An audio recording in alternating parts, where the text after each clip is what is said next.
Welcome back to News Maker Live for this week, and we have Jonathan Shalon and Mr. Marcellus Kazabor of the National Youth Council. The closing moments of our program. Of course, the overriding issue that is on everybody's lips these days is VAT.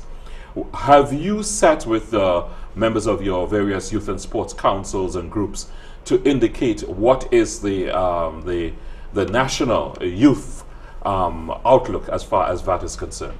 Well, that is an issue that all of us, we have discussed informally. We've not had any formal discussion and taken a position on it. But then there are some various things we agree on.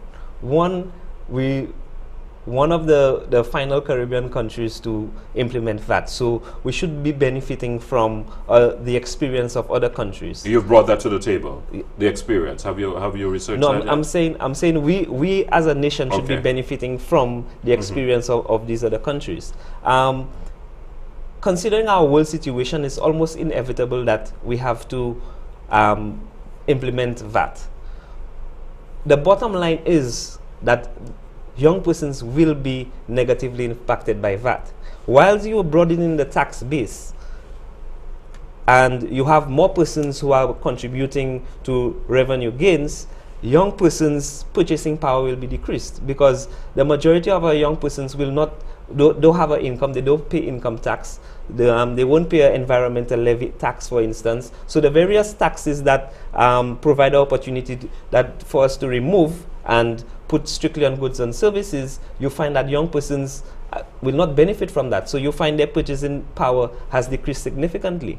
So the bottom line is young persons and the poor will be the ones most affected by the introduction of VAT.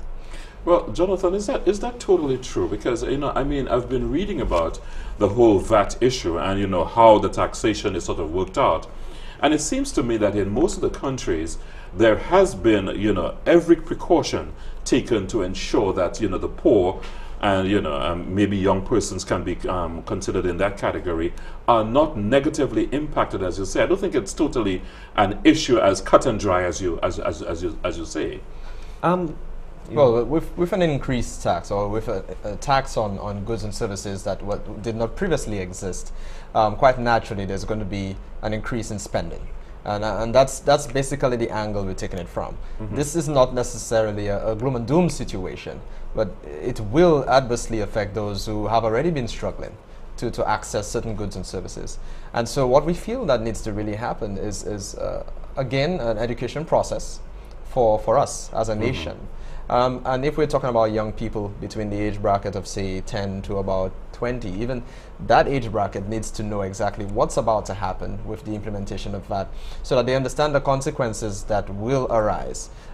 We cannot run away from it because it's a global reality now, but then we have to be very careful as we move into the implementation of that all people understand the implications and how it's going to affect their pockets, because I don't think as a nation we truly do understand this, and we don't have a lot of time between now and September to get that sorted out.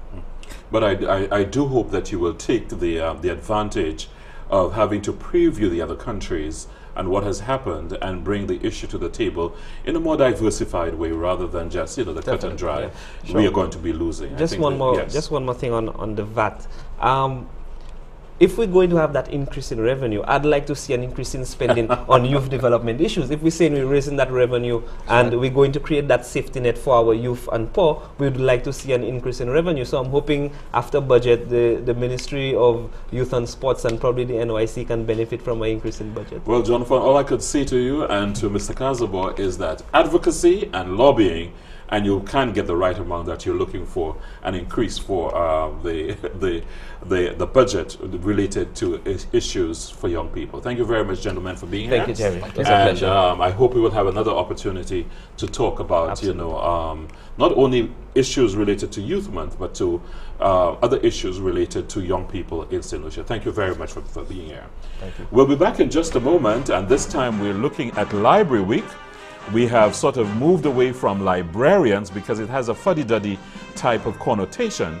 We are now moving to information specialists, and I have two of them with me. We will see them when we get back on our program, News Maker Live. I'm Jerry George, sitting in for Pinton Reynolds, who will be back next week.